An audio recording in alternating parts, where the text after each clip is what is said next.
আচ্ছা, অনেকদিন তো হলো বৌমা। আর তোমার শ্বশুরমশাইও বলছিল নাতি নাতনির মুখ কি আমরা দেখে যেতে পারবো না। নাতি নাতনি? হুম। ভুলে যান মা। মানে? মানে এই পচা রাজ্য এগিয়ে নিয়ে যাওয়ার কোনো দরকার আছে মা? তুমি কি বলছো বৌমা, হেয়ালি না করে বলো তো। আচ্ছা, ধরুন আজকে আমার একটা মেয়ে হলো। সে আস্তে আস্তে বড় হবে, স্বপ্ন দেখবে ডাক্তার বা লয়ার হওয়ার।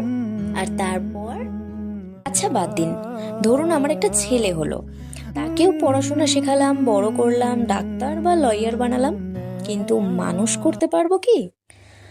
মানে ব্যাপারটা কি দাঁড়ালো বলুন তো?